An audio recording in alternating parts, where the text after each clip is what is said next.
I'm going to go ahead and just start the recording. Anyway, so Chris, it looks like it's going to be a little one-on-one.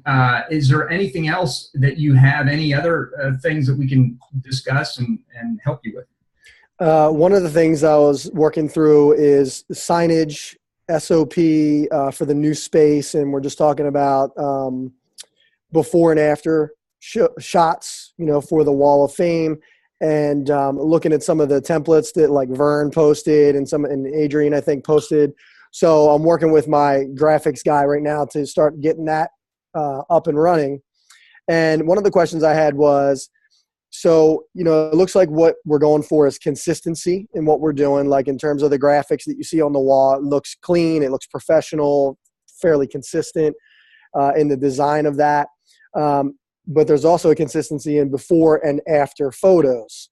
Now, I have a ton of testimony with before and after photos, but I also have probably just as many that I do not have a before and an after photo, but I just have a photo, just like a single photo of that person, because, not everybody gets tremendous, weight loss in our program, but they still have life-changing stories to tell, right? Right.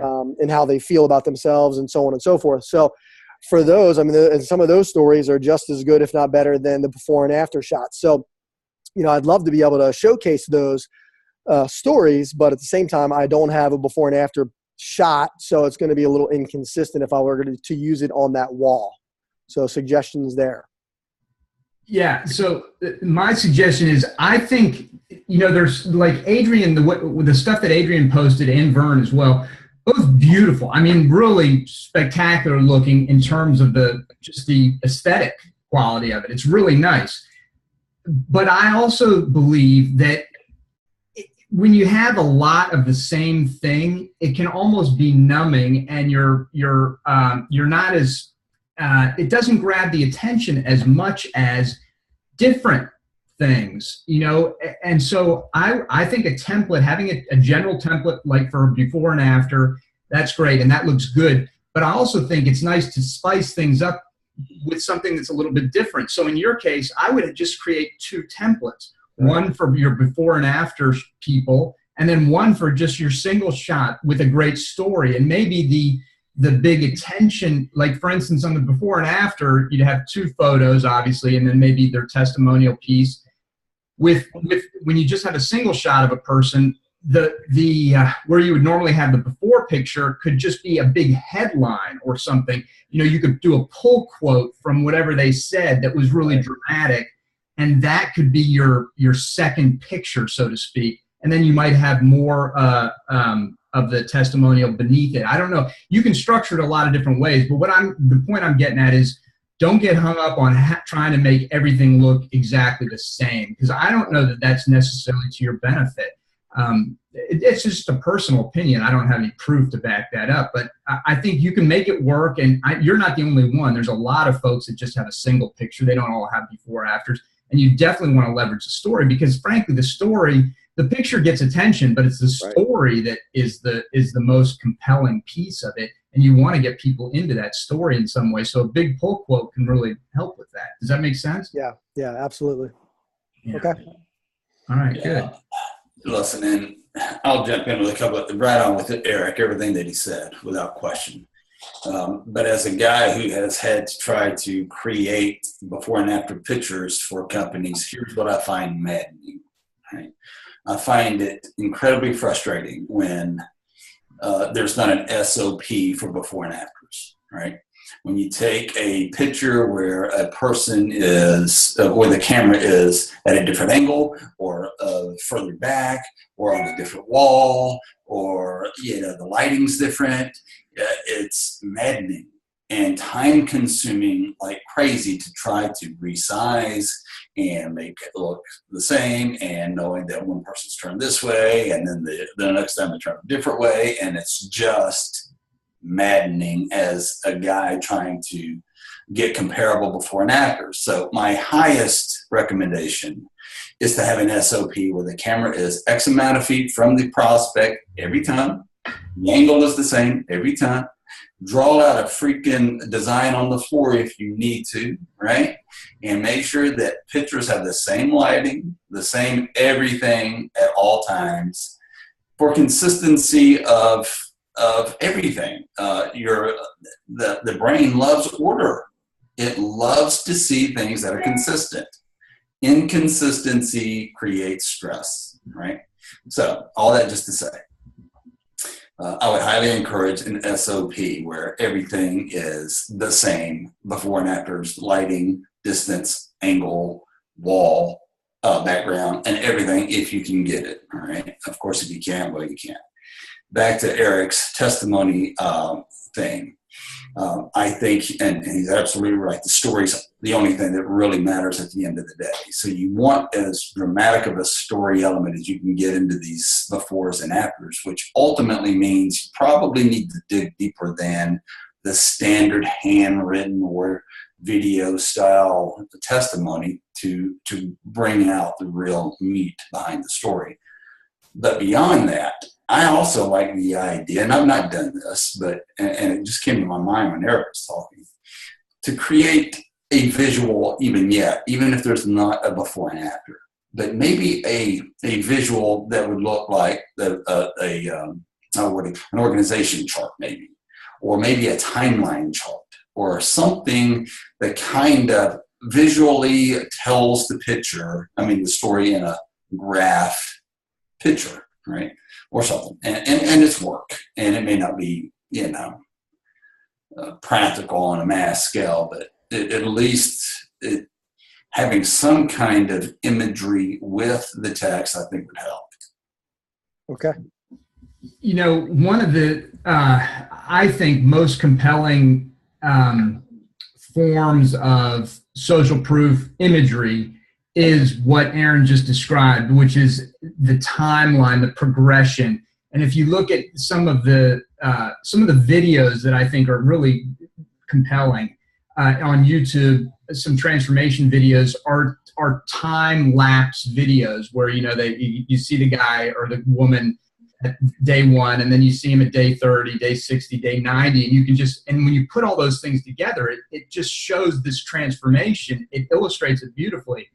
I think that's very compelling. So if I was running a fitness business, one of the things I would do for sure is I would make it, I would do a 60-day reassessment. Every 60 days, I'd have them in and take at least some basic numbers, take a picture, again, and as Aaron said, in the same spot, so with same lighting, everything, and then try and put those together. It's a lot of work.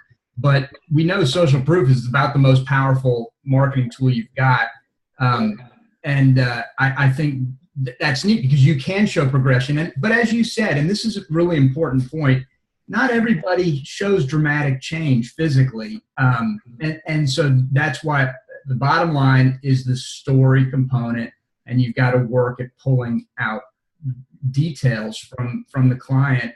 But here's the other thing. You can not embellish, that's not the right word, but you can dimensionalize the story that they give you. So if they tell you certain things, you work with them or your trainers work with them, so some things or your trainer knows some things that you can add into the story that are true. They just didn't come out of the mouths of the client. But you can put them in there to dimensionalize the story and make it a little more compelling. Just some advice, not hard and fast stuff, but some things to think about. Right. A perfect example of Eric's example, and I'm not going to put my hand on it right now, but ultimately it's one of the clients that I featured in a free report that I did. And one of the clients had blood work done, and his blood work was so bad that it was just threatening to his life. And so I dramatize, and there's a dimensionalize is one meaning to draw out and to make it feel dimensional versus just flat, right?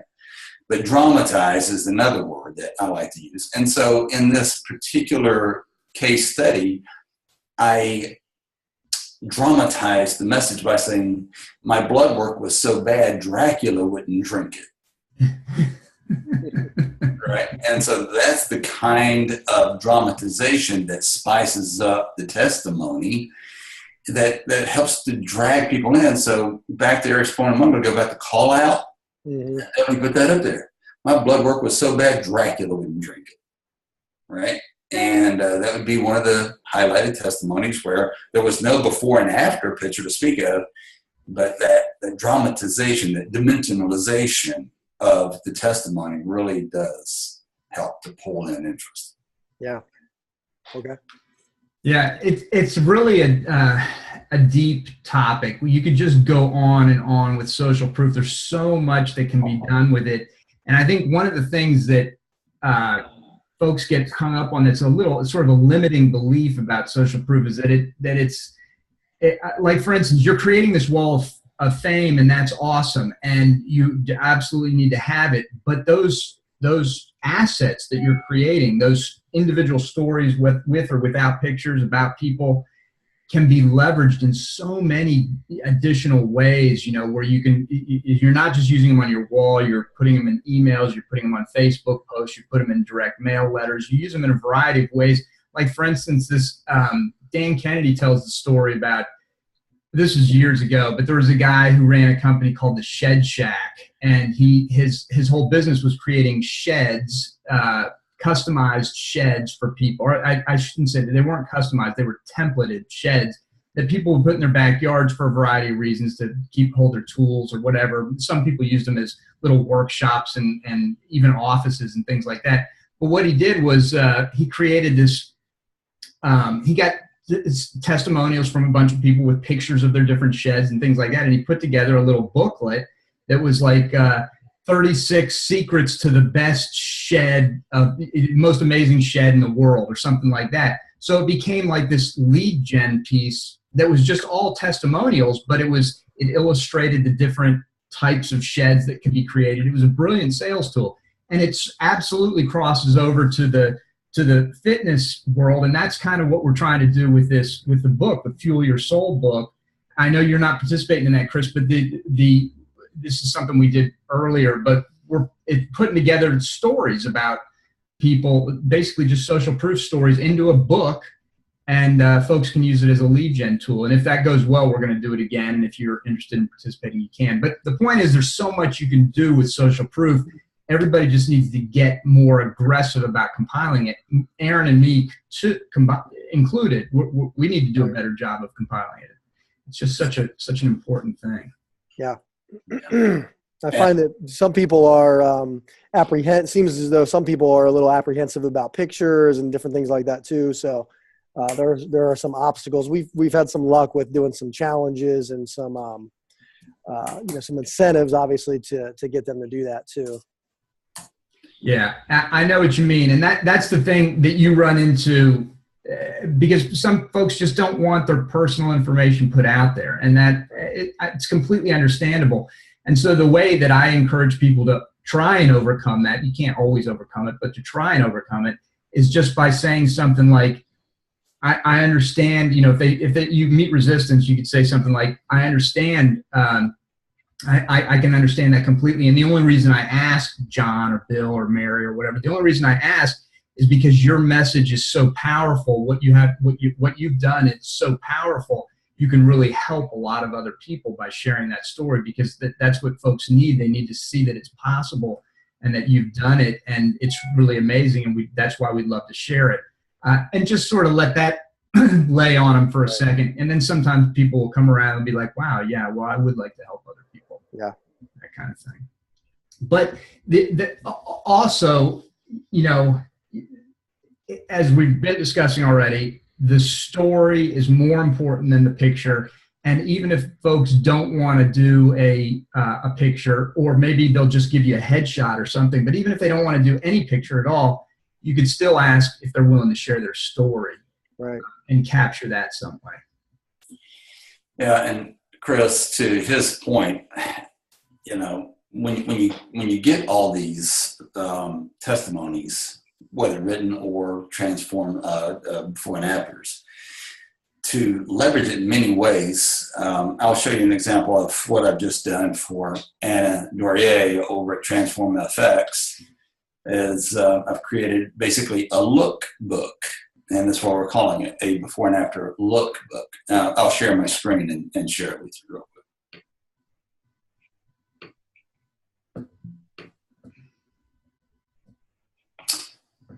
All right, you can see this, right? Let me get rid of this here. Sorry. Lord, I can't even grab this because everything's in the way. Wow. Ooh, all right. All right, so here is just the front cover, transformed, 6 weeks, 20 pounds, one plan, 100% free. So here's a tagline: smarter way to lose weight, a better way to get in shape, and a faster path to success. So here are 50 of the most significant yet underpublicized transformations of the past 3 years. Reveal what's really possible before you start your weight loss journey, right? And basically, it's nothing more than a look book. Transform FX, let's do this together, some copy, and then basically we've just gone in and quickly gave stats. Here's before and after pictures, and this kind of goes back to my comment earlier about having the same angle, the same distance from the camera, make sure it's centered and all that stuff, and so that all of these pictures, start to look, because you can see like this here is just two totally different lighting systems, right? And so point in all of this is just to give people a quick lookbook, feature one of them specifically, right? Kind of highlight their story and then tell the story, right? And so anybody anywhere can kind of knock this idea off, and but then give it some additional value, right? If my computer will stay with me, right? And then you give them some tools, right? So, and Eric, have we provided these? I don't recall. Have we provided these 3D models to these guys? We not anymore, because we put everything into the Starling Facts ebook, unless you added them as separate images in that file. I don't think I did. But anyway, I had these built by some guy in the Netherlands or somewhere. And anyway, so then some before and after charts and all that. Bottom line is it creates some value minus just the lookbook.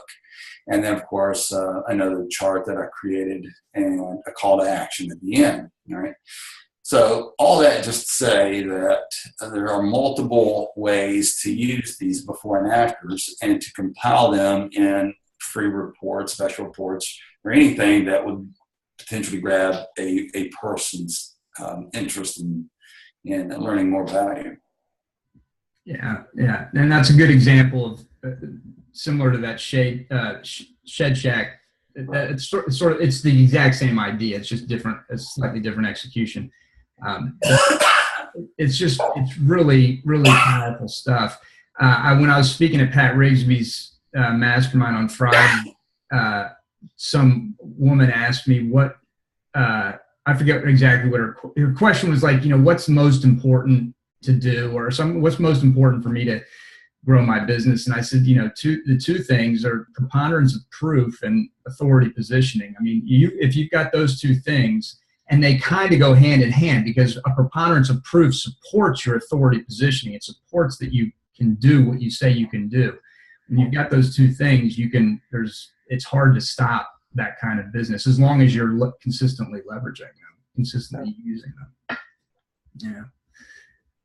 But it's a lot of work, and that's the thing, as you can see, and you got so many other balls in the air. That's not an excuse, because I think it's so important. It needs to be, and we've got the social proof SOP coming out next week, I think, actually, and so that give you a lot of additional ideas and ways to incorporate social proof. But okay, anyway. Great. Yeah. Anything else, Chris, or do you want to go deeper into this conversation on the yoga instructor, or is there anything else we can help you with? Because it's just you today, brother. Yeah. No, I think I'm pretty good. Tax day campaign's going out today, and The client re-engagement campaign is going to be fired out too, because we're leveraging our move for that, so that's heading out right now, and that's where our focus is. Okay. So you've got two campaigns going at the same time? Yeah. Are they making two different offers? Yeah. Mm-hmm. So the tax day campaign, and then the it's going to be two different audiences, right? So tax day is our prospects, and then re-engagement is just for my lost clients in the past, asking them to come back and see us again as we move into our new facility. Yeah. Yeah. Great. Okay, good. How big is your list right now? Like for instance, on the prospect side, how many are you mailing? Well, we have about 1,500 or so. Excellent. That's great. Well, and do you communicate with them consistently? Do you send out a regular email newsletter? So we do once a week. We send out an email to them. Yep. Good. So they're relatively warm. And so the tax day, it'll be interesting to see how that works out for you, because I think you stand a good chance of generating some new clients. As we discussed last time, the key there is retention. It's you'll make some money off on the front end, but since you're discounting dramatically, it's not going to be significant. The key is going to be retention, and so it'll be interesting to see. And that's sort of a good test for you too, because probably a percentage of those people will be kind of tire kickers, but also a solid percentage will not be. And so it's just a matter of how long can you stick those folks that are not. Yeah. And I had a question too about that. And that was in terms of that audience for the tax day campaign. So is that supposed to go out to all of prospects, or is it supposed to specifically go out to people who have recently at some point raised their hand, said they were interested in our program, but never took action? So, because, there's a lot of people on our list that may have gotten a free report before, or they were at an event and we added them to a list and what have you. But then there's a separate list that was people who actually raised their hand at some point and then they went cold along the way. So are we talking to both of them or one or the other? Yeah, my thought is I would send it to all of them. I would send it to both hot leads who have inquired and didn't convert, and prospects who've got on your list because they downloaded a free report or something like that, because you really don't have anything to lose as far as I'm concerned communicating with those folks. Aaron, why don't you discuss it though? You designed it, and maybe you've got some other additional insights. I mean, at this point, it is designed for the person who once inquired but then went cold, and they've set cold for a while. I might be a bit hesitant if I had hope that I might revive a client, a new client, and if they came in yesterday, I'm probably not going to send them the tax day campaign, right? But I mean, if they're 60 days old, I'm probably going to put them on, right? But it's like Eric said, you really do not have anything to lose at this point. I mean, if you've got a substantial amount of people that have inquired and you're just waiting to hear back, this could be the perfect time to pull them in. So you might as well. Yeah, because the bottom line is, even if they downloaded a report, they did it for a reason. They're interested in fitness clearly, and so why not hit them with an offer, whether they have actually called you up or completed an online questionnaire. I just think they're prospects. None of these people have been converted to a sale yet, so they all are lumped into that sort of umbrella, the prospect umbrella. Some are better quality than others, but hit them all as far as I'm concerned. Yeah. Okay. And when you gave the list of 1,500, did that include both lists, or was that just? No, so that's total. Okay. Total prospects. Mm-hmm. Yeah, great. That's good. That's solid. So that's a really good sized list. So including your clients and everything, you've probably got 1,700 people, 1,800 people on your list. Yeah. Yeah. All right. Outstanding. Outstanding. And for sure, you're not sending the tax day campaign to your active list, right? Right. That would be a blunder. Yeah. Do you use Infusionsoft, Chris? Yes. Yeah. How do you like it? Love it. You do? All right. So you're good technically? Are you good with that sort of stuff? Yeah, I would say it took me a while to learn that system for sure, but yeah, I think it does amazing things. It really does. If you can figure them out, it's amazing. Right. Yeah. Yeah. For me, I was like, this is not for me.